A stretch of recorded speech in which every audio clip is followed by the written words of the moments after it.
दुसरा फुगा दिला आता नंदुरबार आणि उस्मानाबाद दुसरा फुगा, धुळे आणि सिंधुदुर्ग फुटका दुसरा फुगा, जालना आणि सातारा दुसरा फुगा, लातूर आणि सोलापूर खेळण्याकडे दुसरा फुगा, आठी सगळ्यांना खेळण्याकडे दुसरा फुगा दिला आहे.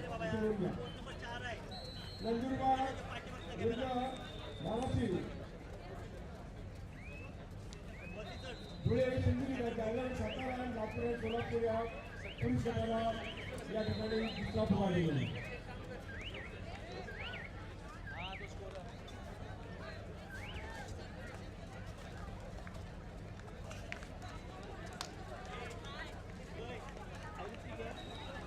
आयरिस आहे 5 पॉईंट 5 पॉईंट.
काय होते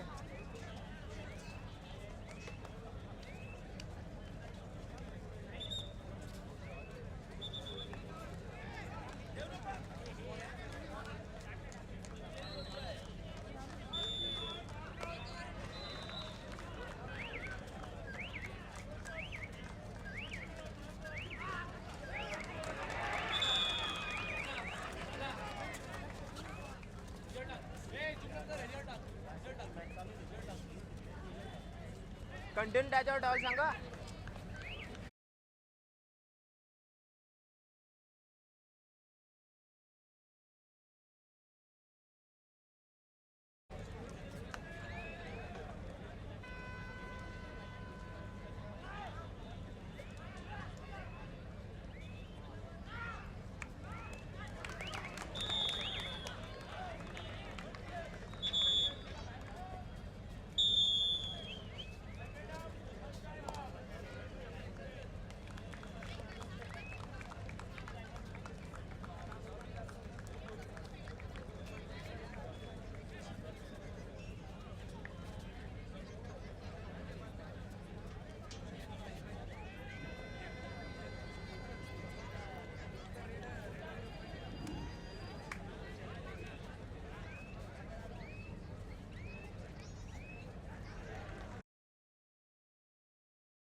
आजचा जो क्रांतीनामांचा कार्यक्रम होणार आहे त्याकरता बक्षिसासाठी आपल्याकरता बक्षिसं ठेवलेली आहे। या खेळ पैठणीचा या कार्यक्रमाकरता विजेत्यांना मिळणार आहे फ्रीज, मिक्सर आणि येवल्याहून आणलेली खास पैठणी।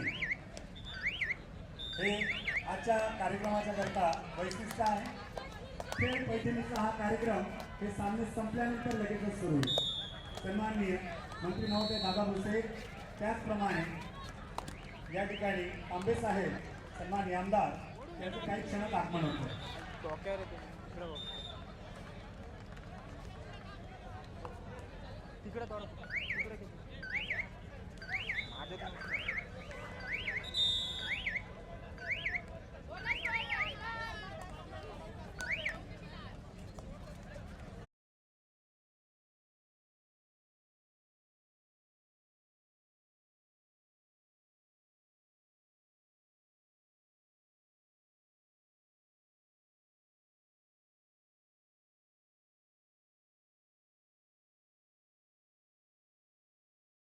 घेण्याकरता आलेले असतील कृपया त्यांनी आमच्या या स्टेजच्या डाव्या बाजूला येऊन थांबायचे। शुभम साबळेंना रिपोर्ट करायचा। रिंग कॉन्टेस्टमध्ये आलेल्या स्पर्धकांना विनंती आहे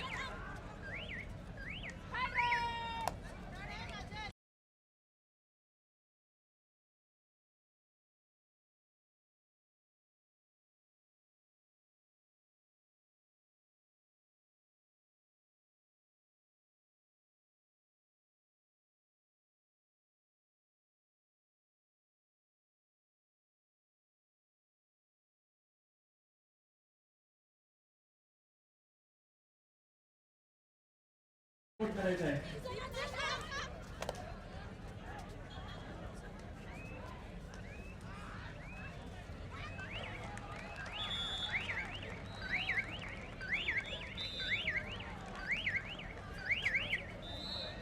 या ठिकाणी नाडाच्या डॉक्टर निकुंज मॅडम आहेत। त्यांचा प्रचंड अभ्यास डोपिंगवर आणि डोपिंग किती घातक आहे हे सांगण्याकरता त्या आज या ठिकाणी शासकीय वैद्यकीय महाविद्यालय नाशिकवरून या ठिकाणी आलेले आहेत। हॅलो सगळ्यांना नमस्कार। मी डॉक्टर उषा सुभाष निकुंज, अँटी डोपिंग एजन्सी नाडा दिल्ली येथून आपल्याला अँटी डोपिंग अवेअरनेस करण्यासाठी आपल्याला काही गोष्टी सांगणार आहे। कारण या तुमच्या कबड्डी स्पर्धेमध्ये डोपिंग टेस्ट होणार आहे। प्रत्येक खेळाडूंना माहिती पाहिजे की डोपिंग काय असतं आणि अँटी डोपिंग करण्यासाठी आपल्याला काय माहिती आवश्यक असलेली आपल्याला सगळ्यांना मी इथे सांगणार आहे। मगाशी मी इथे तुम्हाला व्हिडिओ प्ले केला होता आणि त्या व्हिडिओमध्ये तुम्ही बघितलं असेल की प्रोसिजर काय सांगलेली आहे।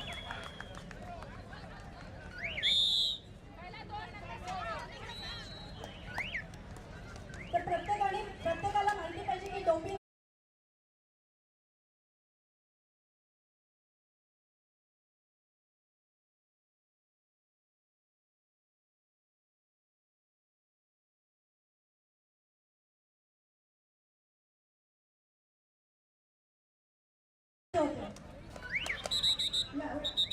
वाडा आणि नाडा हे दोन्ही एकमेकांशी कार्य करतात। त्यात मिनिस्ट्री ऑफ स्पोर्ट्स हे सुद्धा इन्क्लुडिंग असतं आणि हे सगळे जे काही प्लॅनिंग होतं ते नाडा आणि वाडाकडनं इयरली प्लॅनिंग होतं। ही प्रोहिबिटेड लिस्ट आहे ती प्रत्येक वर्षी 1 जानेवारीला प्रदर्शित होते। ती वाडाच्या वेबसाईट आणि नाडाच्या वेबसाईटला आपल्याला पाहायला मिळेल। त्यामुळे या वेबसाईटमध्ये आपल्याला या प्रोहिबिटेड लिस्टमध्ये जे पदार्थ आपण घेतले तर आपण पॉझिटिव्ह येऊ, त्यासाठी तुम्हाला हे पदार्थ माहिती असणे आवश्यक आहे। नेक्स्ट आता हे जे काही तुम्ही अँटी डोपिंग रूल व्हायोलेशन्स हे 11 अँटी डोपिंग रूल व्हायोलेशन्स आहेत। म्हणजे आता तुमच्या या स्पर्धेमध्ये जे डोपिंग होणार आहे आणि एखाद्या खेळाडूला सांगितलं की तुम्ही टेस्ट करण्यासाठी सॅम्पल द्यायला आपल्याला अँटी डोपिंग जे रूम आहे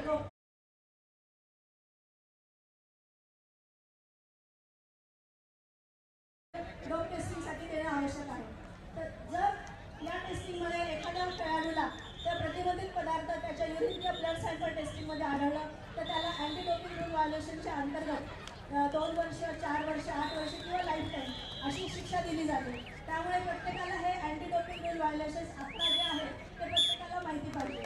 दुसरं असं की आता मी बघितलं की खेळाडू खेळत होते त्यावेळेस त्यांना काही इंजुरी होते। इंजुरी झाल्यानंतर त्यांना काही औषध घ्यावी लागतात आणि ते औषधी घेताना जर ते डोप टेस्टमध्ये पॉझिटिव्ह आले त्यावेळेला त्यांना ती सगळी प्रोसिजर ज्याची थेरपेटिक यूज एक्झामिशन म्हणतात ती प्रोसिजर ते फॉर्म करून न्यायालयासाठी करावं लागतं आणि त्याप्रमाणे परमिशन घ्यावी लागते की आम्ही या कारणासाठी हे औषध घेतलेलं आहे. तरी थेरपेटिक यूज एक्झामिशन प्रोसिजर आपल्या सगळ्यांना माहिती होणं आवश्यक आहे. अशा रीतीने आता तुमची जी मॅच चालू आहे 6 तारखेपर्यंत यामध्ये बरेच खेळाडूंची डोप टेस्टसाठी सॅम्पल घेण्यात येईल. तेव्हा तुम्हाला anti doping rule violation prohibited list यापुढे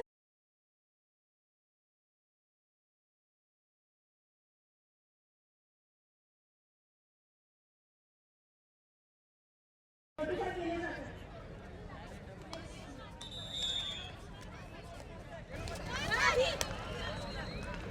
नेक्स्ट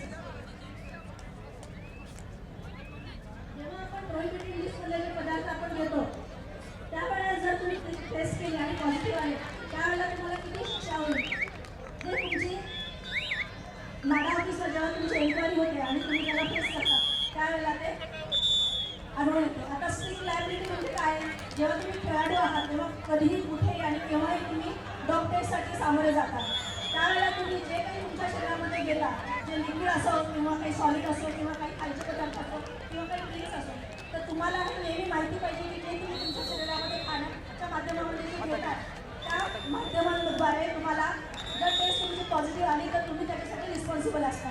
तर या सगळ्या गोष्टी माहिती असणे खेळाडूला आवश्यक आहे. म्हणून सगळ्यांनी अँटी डोपिंग रूल व्हायोलेशन्स काय आहेत आणि थेरपेटिक यूज एक्झाम्पशन काय आहे त्याचप्रमाणे अँटी डोपिंग रूल व्हायोलेशन्स हे सगळे 11 आहेत ते समजून घेणे आवश्यक आहे आणि त्याचा जास्त अभ्यास करणे आवश्यक आहे. थँक्यू. धन्यवाद मॅडम. आपण या ठिकाणी आपली काळाचा ज्वलंत प्रश्न त्याच्यावर आपण प्रकाश टाकला आणि या कळवण्याची माहिती दिली त्याबद्दल नाशिक जिल्हा कबड्डी असोसिएशन तर्फे आपले आभार व्यक्त करतो. त्याच पद्धतीनं सह्याद्री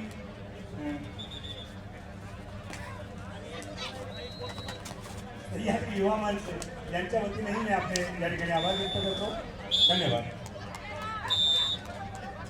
इथली गर्दी प्लीज कमी करा. बाउन्सर्स प्रेक्षकांना बसायला सांगा. गॅलरी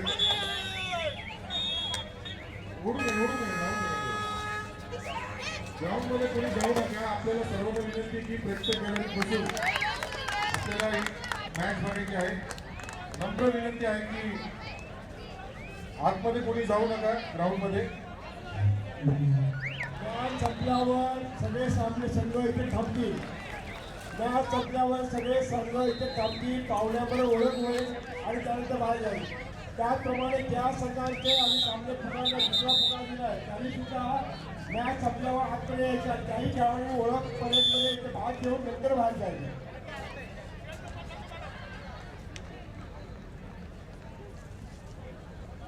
73वी महाराष्ट्र राज्य पुरुष व महिला अजिंक्यपद उस्मानाबाद, धुळे, सिंधुदुर्ग, जालना, सातारा, नागपूर, सोलापूर आपल्याला दुसरा पुकार देऊन झाला. 5 मिनिटात तिसरा पुकार देण्याची नोंद घ्या.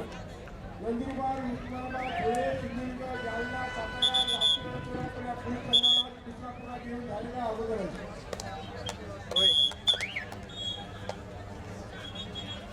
73वी महाराष्ट्र राज्य पुरुष व महिला अजिंक्यपद कबड्डी स्पर्धा 2026 73वी ही स्पर्धा आपण बघतोय नमो क्रीडा नगरी सिन्नर या मैदानावर संपूर्ण कबड्डीचे सामने आपण बघतो आहोत.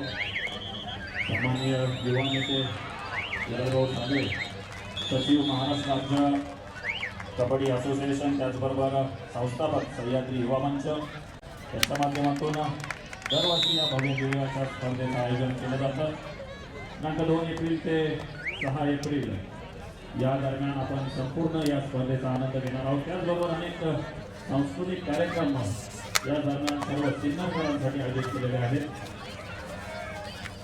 या स्पर्धेचे आयोजक माननीय युवा नेते उदयभाऊ सांगळे यांच्या वतीने, त्याचबरोबर स्वागतोत्सुक सन्माननीय श्री सुनीलजी बच्चाव, जिल्हाध्यक्ष भारतीय जनता पार्टी नाशिक, त्याचबरोबर या स्पर्धेचे जे निमंत्रक आहेत माननीय श्री जयवंत जाधव, अध्यक्ष कबड्डी असोसिएशन नाशिक, त्याचबरोबर श्री मोहनजी गायकवाड, प्रमुख कार्यवाह नाशिक जिल्हा कबड्डी असोसिएशन, या सर्व मान्यवरांनी आपणास ही स्पर्धा सर्व सिन्नरकरांच्या भेटीला आणली त्यासाठी मी या मान्यवरांचे प्रथम आभार मानतो. आपण दररोज कबड्डीचे सामने याचा आनंद घेणार आहोत. त्याचबरोबर आपली सांस्कृतिक कार्यक्रम हे जे असणार आहे या सर्व सांस्कृतिक कार्यक्रमांचा आपण आनंद घेणार आहोत. या स्पर्धेसाठी उपस्थित सर्व मान्यवरांचे मी आयोजकांच्या वतीने हार्दिक स्वागत करतो. आपण बघतोय मैदानामध्ये एकूण 6 मॅटवर हा कबड्डीचा थरार चाललेला आहे आणि ही स्पर्धा आपण मातीवर घेणार होतो, परंतु काहीशी पावसाची अडचण असल्यामुळे संपूर्ण स्पर्धा आपण मॅटवर घेणार आहोत. आपण बघतो मैदानामध्ये एकूण 6 सामने चालू आहेत आणि अतिशय संपूर्ण महाराष्ट्रातून आलेले हे कबड्डीचे संघ एकमेकांशी भेटत आहेत आणि प्रत्येकाचा जो विश्वास आहे की आम्ही ही स्पर्धा जिंकणार आणि आपलं या चषकावर चषकावर नाव करणार, यासाठी सर्व स्पर्धक आपण बघतो की एकमेकांसमोर भेटत आहेत. पुरुष आणि महिला असे कबड्डीचे सामने आपण मैदानावर बघतोय आणि नक्कीच सिन्नरकरांनी या स्पर्धेला अतिशय उत्स्फूर्त प्रतिसाद दिलेला आहे. आपण प्रेक्षकांची गर्दी बघू शकतो की संपूर्ण स्टेडियम अतिशय प्रेक्षकांनी भरून गेलेला आहे आणि नक्कीच सिन्नरकरांसाठी ही एक मेजवानी आहे. तिसरा एमपी दुकान क्रमांक 2 वरती नंदुरबार जिल्हा आणि उस्मानाबाद आपण खेळाडू नंदुरबार आणि उस्मानाबाद 2 वरतीला धुळे आणि सिंधुदुर्ग खेळाडू क्रमांक 3 वरतीला जालना आणि सातारा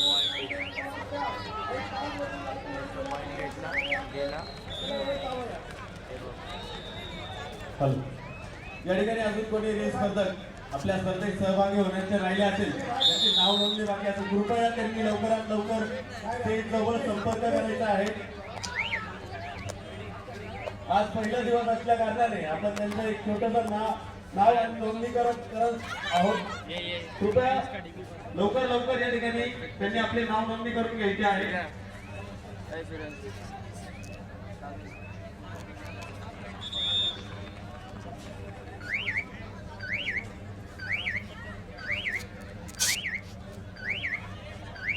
या स्पर्धेसाठी सिन्नरमधील नामांकित शाहीर स्वप्नीलजी डोंगरे ज्यांचा आवाज संपूर्ण महाराष्ट्रावर नव्हे संपूर्ण देशभर गाजलेला आहे, त्यांचं इथे आगमन झालेलं आहे. आयोजकांच्या वतीने मी त्यांचंही हार्दिक स्वागत करतो आणि विनंती करतो की आपण मंचावर स्थानापन्न व्हायचं. क्रीडांगण क्रमांक 2 वरती नंदुरबार आणि उस्मानाबाद धाराशिव क्रीडांगण क्रमांक 2, 3 वरती धुळे आणि सिंधुदुर्ग, 4 वरती जालना आणि सातारा, 5 वरती लातूर आणि सोलापूर आपण खेळाडू घेऊन चला.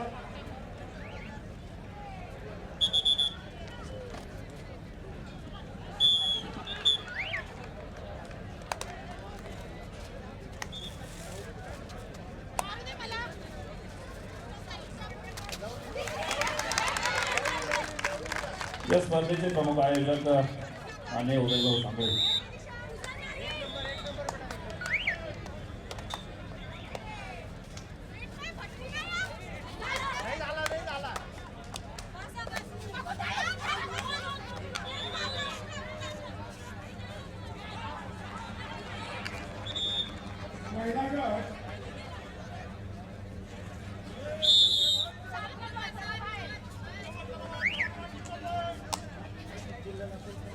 या स्पर्धेचे प्रमुख आयोजक माननीय उदयभाऊ सांगळे यांचे वडील सन्माननीय पुंजाभाऊ सांगळे यांचं येथे आगमन झालेलं आहे. त्याचबरोबर लेखक आणि कवी माननीय रवी कांगणेकर यांचंही आगमन झाले. त्याचबरोबर शाहीर स्वप्नीलजी डोंगरे सर या तीनही मान्यवरांचं मी आयोजकांच्या वतीने हार्दिक स्वागत करतो. तीनही मान्यवरांना विनंती असणार आहे की आपण मुख्य मंचावर असं नसतं व्हायचं.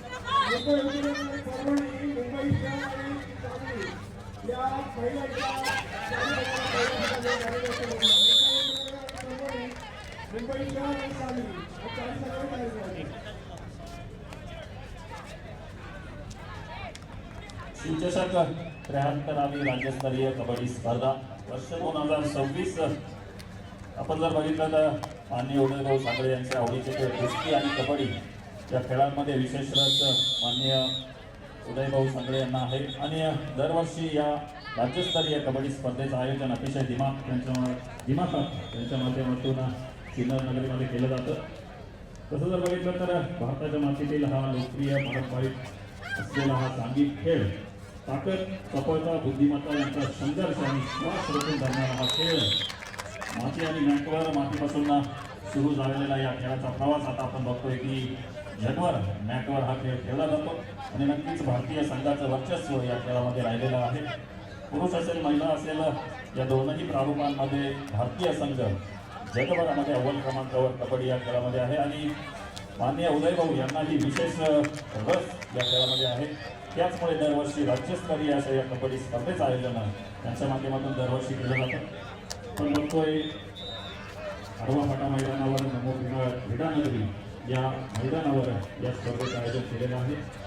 एकूण 6 असे कबड्डीचे मैदान आणि वेगवेगळे संघ इथे राज्यभरातून आलेले संघ एकमेकांसमोर भेटत आहेत आणि आपण बघतोय प्रेक्षकांची गर्दीही आपल्याला सांगून जाते की नक्कीच सिन्नरकरांनी या स्पर्धेला अतिशय उत्स्फूर्त असा प्रतिसाद दिलेला आहे.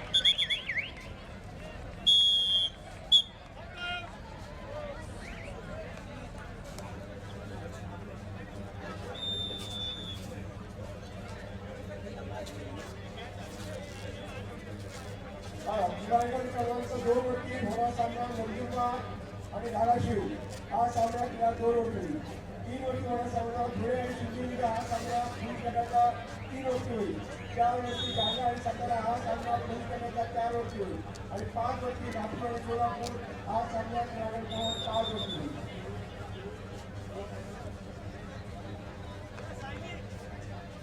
तीन वरती आपण बघतो संपूर्ण भारतामध्ये प्रो कबड्डी लीग ही सगळ्यात मोठी असलेली स्पर्धा. आपण बघतो तेथील वातावरण नक्कीच या नमो क्रीडा नगरीमध्ये सुद्धा त्याच पद्धतीचं वातावरण तयार केलं गेलेलं आहे.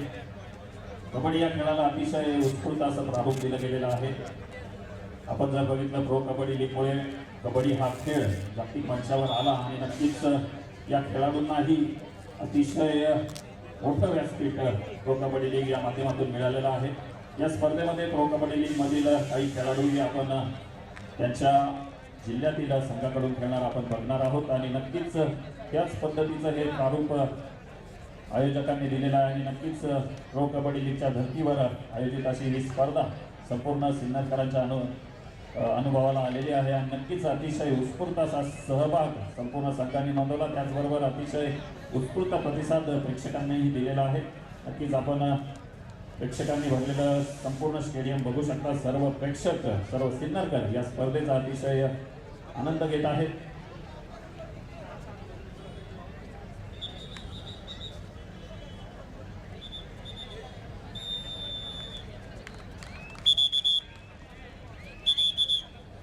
महिलांसाठी या ठिकाणी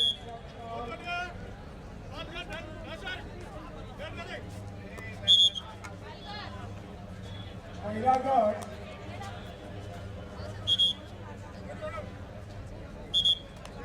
मुंबई उपनगर आणि परभणी, मुंबई शहर आणि सांगली या 4 संघांना खेळण्याकरता हा दुसरा फुटा. महिला गट मुंबई उपनगर आणि सांगली, मुंबई उपनगर परभणी, मुंबई शहर आणि सांगली या संघाला खेळण्याकरता हा दुसरा फुटा.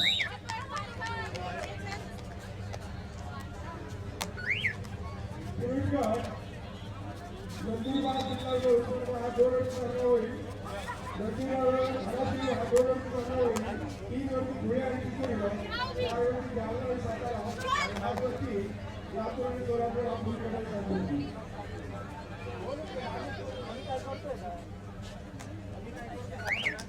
सोलापूर 5 वरती आहे.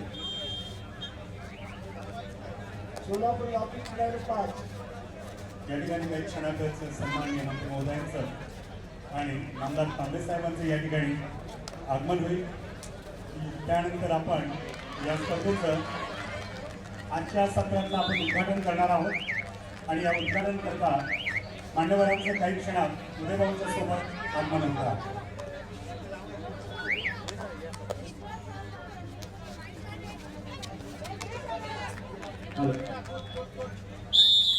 रीलमधील स्पर्धकांना काही नियमावली या ठिकाणी शॉर्टमध्ये सांगत आहे. कृपया रील ही आपली 1 मिनिटापर्यंत असली पाहिजे.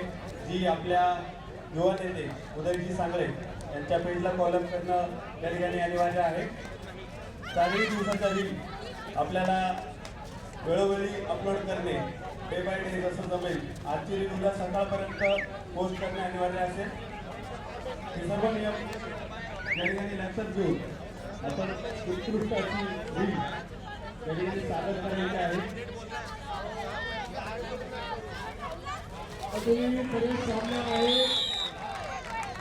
उद्या सकाळचं सत्र होणार नाहीये. उद्या सायंकाळचे सामने ठीक 4 वाजता सुरू होतील. सकाळचं सत्र उद्याचा होणार नाहीये. आजचे जे सामने या सत्रातील आहे ते सर्व सामने पूर्ण होतील. उद्या सकाळचं सत्र होणार नाही. सायंकाळच्या सत्रात उद्या ठीक 4 वाजता सुरुवात होईल. याची तुम्ही नोंद घ्या. सर्व संघ व्यवस्थापक आणि टीम मॅनेजर्स आपण सकाळी दिलेल्या उत्तम प्रतिसादामुळे आपल्या कालच्या मॅचेस आज सकाळी आपण घेतल्या आणि त्यामुळे आज मात्र आपण आपल्या मॅचेसच्या बरोबरीवर आलेलो आहोत आणि म्हणूनच उद्या सकाळचं सत्र नाहीये.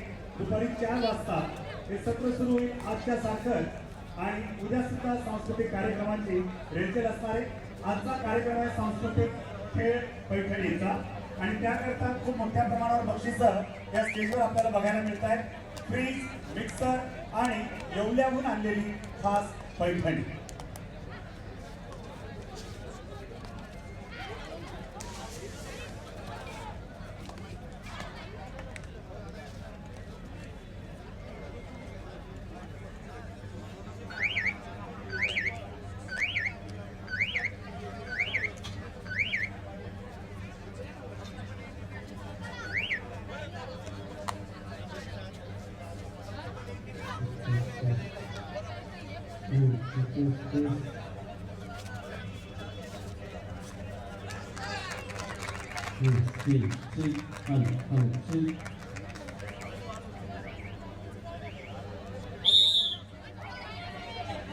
करावी राज्यस्तरीय कबड्डी स्पर्धा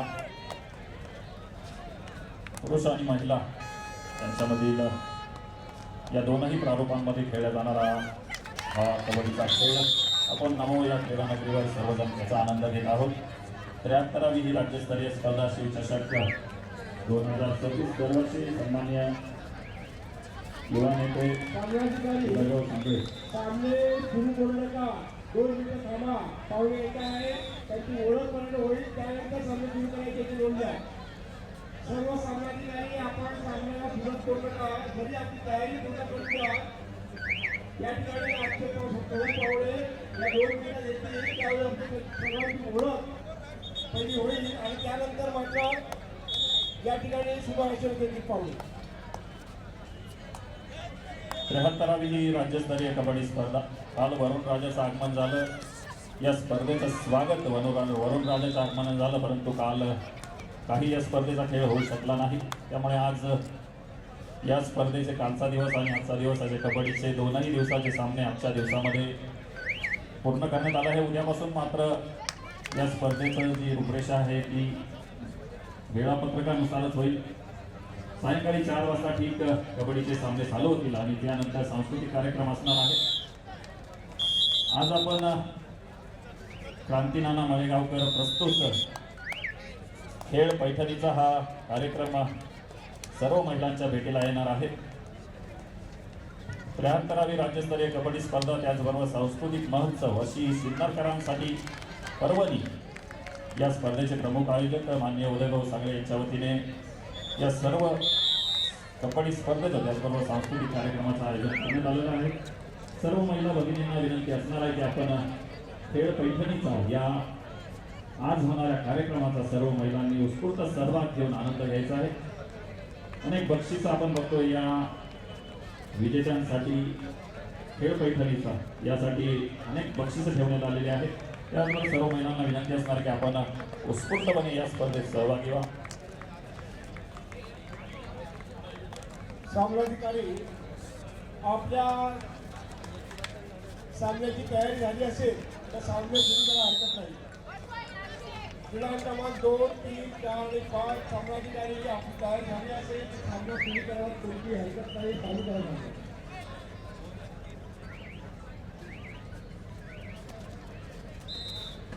टेबलवर आलेल्या सूचनेप्रमाणे कृपया आपण मैदानावरच्या सामन्यांना सुरुवात करायला हरकत नाही.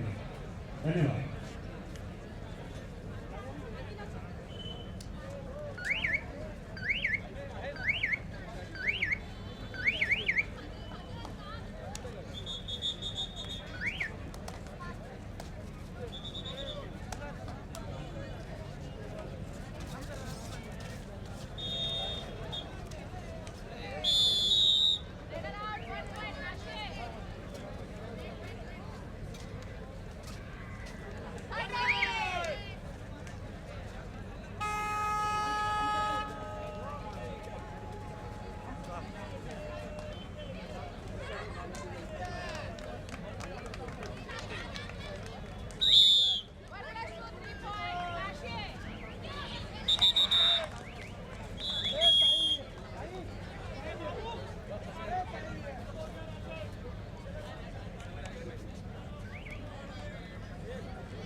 या स्पर्धेचा आनंद घेण्यासाठी सोमठाणे गावचे माननीय लोकनियुक्त सरपंच, त्याचबरोबर सन्माननीय नेते भारतजी कोकाटे यांचं येथे आगमन झालेलं आहे. आयोजकांच्या वतीने मी त्यांचे हार्दिक स्वागत करतो आणि मान्यवरांना विनंती असणार आहे की आपण मुख्य मंचावर स्थानापन्न व्हायचं आहे आणि या स्पर्धेचा आनंद घ्यायचा आहे. सन्माननीय भारतजी कोकाटे साहेब, माननीय सरपंच सोमठाणे गाव यांचं हार्दिक स्वागत असणार आहे.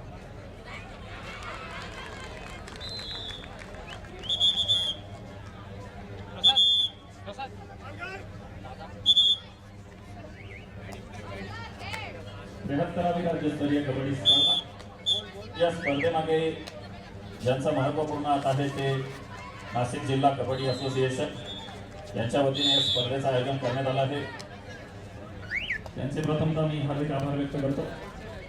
त्याचबरोबर सन्माननीय उदयजी सांगळे यांचे सह्याद्री युवा मंच, त्याचबरोबर सह्याद्रीचे शिलेदार ही टीम, त्या टीमच्या वतीने या संपूर्ण स्पर्धेचं आयोजन, या आयोजनाची जबाबदारी संपूर्ण टीमने अतिशय चोखरीत्या पार पडलेली आहे. त्या टीमचे मी सर्वात प्रथम हार्दिक आभार व्यक्त करतो की नक्कीच सर्व क्रीडा शौकीनांसाठी, त्याचबरोबर सर्व सिन्नरकरांसाठी आपण अतिशय छान अशी स्पर्धा आणि त्याचबरोबर सांस्कृतिक महोत्सव सिन्नरकरांच्या भेटीला आणला आणि सिन्नरकरांना नक्कीच एक पर्वणी उपलब्ध करून दिली.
काही वेळातच ते या स्पर्धेचे प्रमुख पाहुणे माननीय दादा भुसे, मंत्री महाराष्ट्र राज्य, त्याचबरोबर माननीय आमदार सत्यजितजी तांबे, या दोनही प्रमुख मान्यवरांचं येथे आगमन होणार आहे.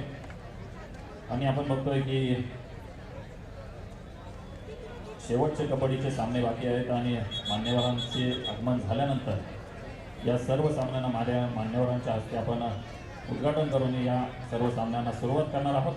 आणि त्यानंतर आपण आनंद घेणार आहोत तो क्रांती नाना मळेगावकर प्रस्तुत खेळ पैठणीचा या महिला भगिनींसाठी आयोजित कार्यक्रमाचा. सर्व महिला भगिनींना विनंती असणार आहे की उत्स्फूर्त आपण सहभाग घेऊन या खेळाचा आनंद घ्यायचा. पैठणीसाठी चाललेला हा खेळ, या खेळाची मजा आपण बघतो. क्रांती नाना मळेगावकर अतिशय लोकप्रिय असे समालोचक आपण बघतोय की अतिशय महाराष्ट्रभर त्यांच्या वतीने हा संपूर्ण कार्यक्रम आयोजित केला जातो आणि अतिशय उत्स्फूर्त सहभाग सर्व महिला भगिनी त्यांच्या खेळ पैठणीचा या कार्यक्रमात घेत असतात. सिन्नरकरांसाठी ही पर्वणी उपलब्ध झालेली आहे. सर्व महिलांना विनंती असणार आहे की आपण खेळ पैठणीचा या कार्यक्रमाचा आनंद घ्यायचा आहे.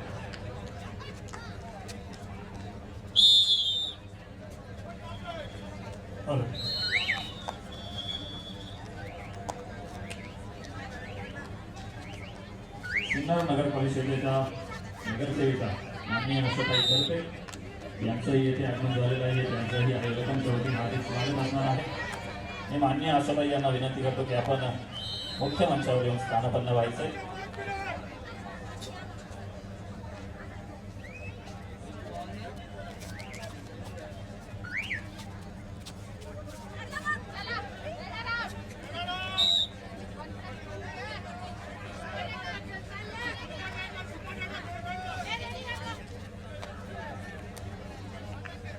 या ठिकाणी नायगावचे उपसरपंच रोशनजी गायकवाड आपण या कार्यक्रमाकरता उपस्थित राहिला आहात. आयोजन समितीच्या वतीनं आपलं मनपूर्वक स्वागत. त्याचबरोबर धन्यवाद.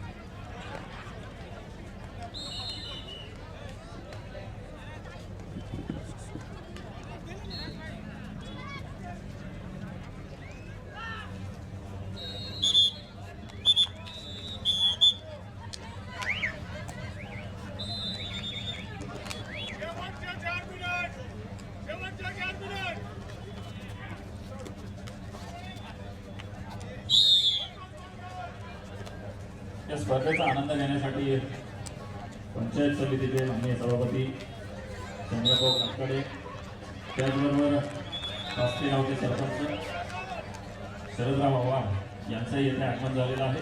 दोनही मान्यवरांना विनंती असणार की आपण मुख्य मंचावर स्थानापन्न व्हायचं. माननीय संग्रामभाऊ काकडे त्याचबरोबर माननीय शरदभाऊ आव्हाड दोनही मान्यवरांना विनंती आहे की आपण मुख्य मंचावर स्थानापन्न व्हायचं.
कालचे आलेल्या तुफानानं मात्र जगायला शिकवलं आहे. तुफान आली की कसं जगावं हे उदोबाई सांगलीकडे शिकण्यासारखं आहे. कारण कालच्या झालेल्या जबरदस्त पावसाचा कोणताही परिणाम आज आपल्याला जाणवत नाही आणि त्याच्यातून सावरून आपण एक नवीन क्षितिज तयार करून त्या क्षितिजावर आपण या कबड्डीचा सूर्य आज उगवला आणि त्याबरोबर अनेक सामने कालचे आपण आज सकाळी घेतले आणि त्यानंतर आज संध्याकाळचं सत्र अप्रतिम पद्धतीने पार पाडते. म्हणूनच संघटनेच्या पदाधिकाऱ्यांनी या ठिकाणी डिक्लेअर केलंय की उद्या सकाळचं सत्र होणार नाही, संध्याकाळचं सत्र ठीक 4 वाजता प्रारंभ होईल. सुंदर पकड, क्या बात आहे. सर आपण काल बघितलं पाऊस चालू असताना देखील अतिशय जवळून या स्पर्धेचं नियोजन कसं चाललं आहे. नक्कीच पाऊस आलेला होता, वरून राजाने नक्कीच स्वागत केलेलं होतं. परंतु ही स्पर्धा दिलेल्या तारखेला दिलेल्या वेळातच चालू व्हावी यासाठी माननीय उदयभाऊ सांगळे त्याचबरोबर त्यांची टीम सह्याद अनुभवांचे आणि सह्याद कृष्णेला हे सर्वजण ही स्पर्धा चालू व्हावी, या स्पर्धेचं यशस्वी सुरुवात व्हावी यासाठी सर्वजण येथे राबत होते. नक्कीच आता मिळालेल्या माहितीनुसार पहाटे 5 वाजेपर्यंत या संपूर्ण टीमने मेहनत घेऊन ही स्पर्धा चालू करण्यासाठी मेहनत घेतली आणि नक्कीच कौतुकास्पद कामगिरी अशी या सर्व आयोजकांची असणार आहे. माननीय बाळासाहेब हंडे सर यांचं येथे आगमन झालेलं आहे, त्यांचंही हार्दिक स्वागत असणार आहे. माननीय सरचे आव्हाड सरपंच पास्तेगाव यांनाही विनंती असणार की आपण मुख्यमंत्र्यावर स्थानापन्न व्हायचं. त्याचबरोबर माननीय संग्रामभाऊ काकडे सभापती पंचायत समिती सिन्नर यांनाही विनंती असणार आहे. त्याचबरोबर सिन्नरच्या नगरसेविका, सिन्नर नगर परिषदेच्या माननीय नगरसेविका आशाताई करते यांचाही आगमन झालेलं आहे, त्यांचंही हार्दिक स्वागत असणार आहे. त्याचबरोबर सुपतबाई सांगले त्यांनाही विनंती असणार की आपण मुख्यमंत्र्यावर स्थानापन्न व्हायचं. त्याचबरोबर सन्माननीय कल्पनाताई आव्हाड, त्याचबरोबर सन्माननीय शुभांगीताई सांगळे यांचंही येथे आगमन झालेलं आहे.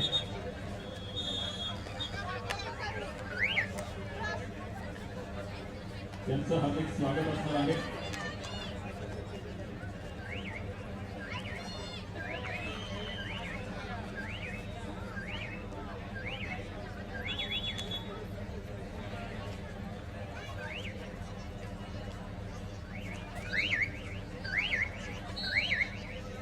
हॅलो सगळ्या प्रेक्षकांच्या मित्र मैदान क्रमांक 1 वर आहे, कारण हा सामना सध्या काय चाललेला आहे. स्कोर आहे 45-45. अप्रतिम खेळ महिला गटातला आणि दोन्ही संघांनी जबरदस्त कामगिरी करीत 45-45 गुणांची आघाडी घेतलेली आहे. आत्ता मात्र स्कोरवर आपल्याला स्कोर बघायला मिळतोय तो 45-46.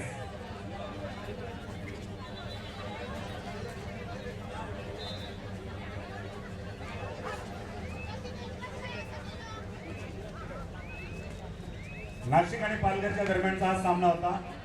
यजमान संघाबरोबर पाहुणा पालघर संघाचा अटीतटीचा सामना आपण या ठिकाणी पाहिलेला आहे.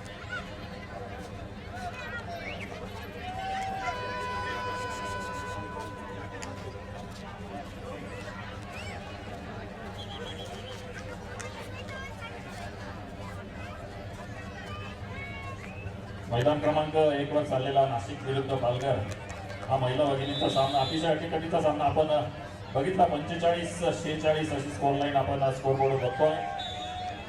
अतिशय अटीतटीचा झालेला सामना. नाशिक आणि पालघर नक्कीच दोनही संघांचं कौतुक केलं पाहिजे. अतिशय स्पर्धात्मक आव्हानात्मक असा हा दोनही संघांदरम्यानचा सामना आपण मैदानामध्ये बघतोय. त्याचबरोबर मैदान क्रमांक 2 येथेही सामना चालू आहे. आपण